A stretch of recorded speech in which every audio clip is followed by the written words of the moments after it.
What does the music of dreams sound like? What about the music of reality? Dreams and music can both distort time. A dream can feel like an eternity and can stretch and manipulate time as you become buried within its world. Getting lost in a dream is not unlike getting lost in music.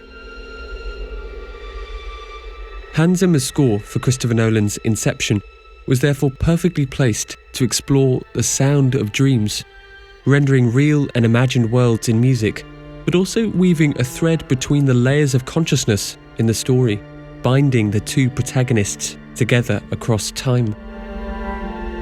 As the film begins, we hear this thread come into existence in the form of a sequence of soft piano chords.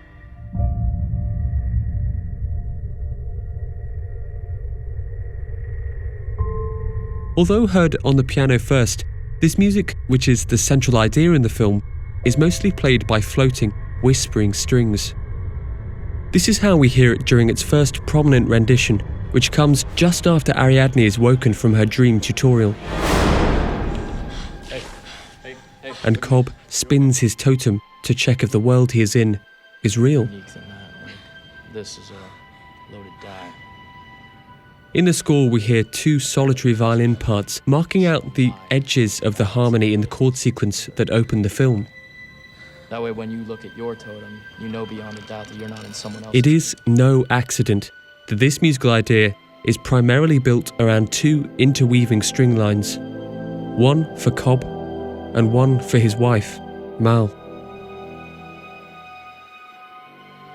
Although the link hasn't been made yet, we will soon come to realise that this music is associated deeply with Mal and the past she and Cobb shared together in this world and in their world of dreams.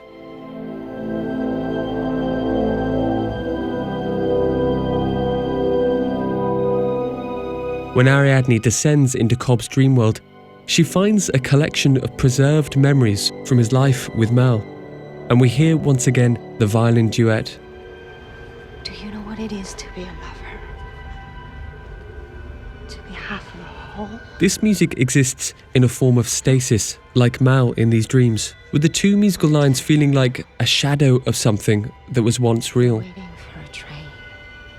The lack of development of the music from its previous iteration is appropriate here, as in this context, there is nothing that can be added, only taken away.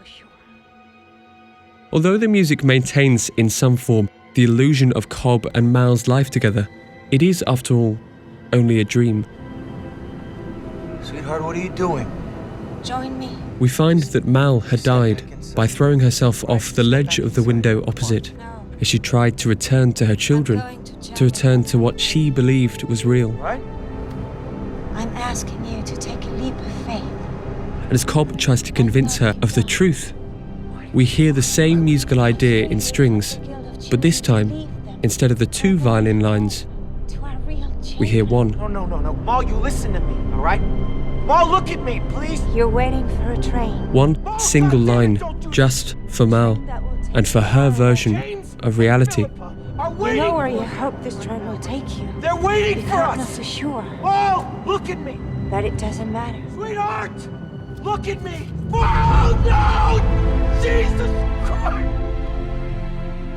Every time from this point onwards that we see the two together, we continue to hear the string duet and this chord sequence, which now not only reminds us of the life that they had shared, but also of the fundamental idea that ripped them apart.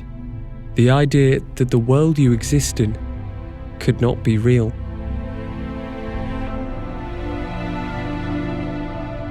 As Cobb's subconscious infiltrates the dream worlds, and as the narrative focuses in on the conflict at the centre of his and Mal's relationship, the score begins to contort itself around Cobb and Mal's music. More and more, its harmonic and melodic language seeps into the other music in the film.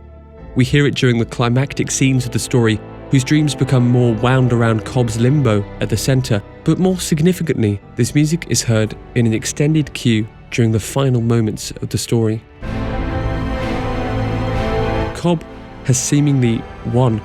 He has planted an idea in Fisher's mind, and has earned his right to return home, to see his children, to regain some of the life he'd lived with Mal. As he travels home, strings, horns, and guitar repeat over and over the chord sequence that has overshadowed the sound world of Inception. A sequence of chords that reminds us of a broken relationship, but more importantly, forces us to question the meaning of what we're seeing, to ask whether what's being shown to us is real. Cobb enters his family home and sees his children's faces for the first time. And the camera slowly focuses in on the spinning totem on the table. As it does, and as we reach the final moments of the film, the music diminishes, reducing again to the 2 isolated violin lines. This is music we know so well. But is it the music of reality? Or of a dream?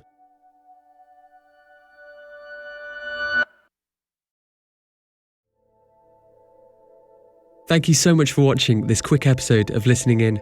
This is part of a fantastic series called The Director Project. You should definitely take a look at the other video essays on Christopher Nolan this month. The playlist is linked below. And if you'd like to contribute your own video, tweet it to @cultpopture. Also, do subscribe to my channel if you enjoyed this video, and take a look at my Patreon if you'd like to support my work. See you next time.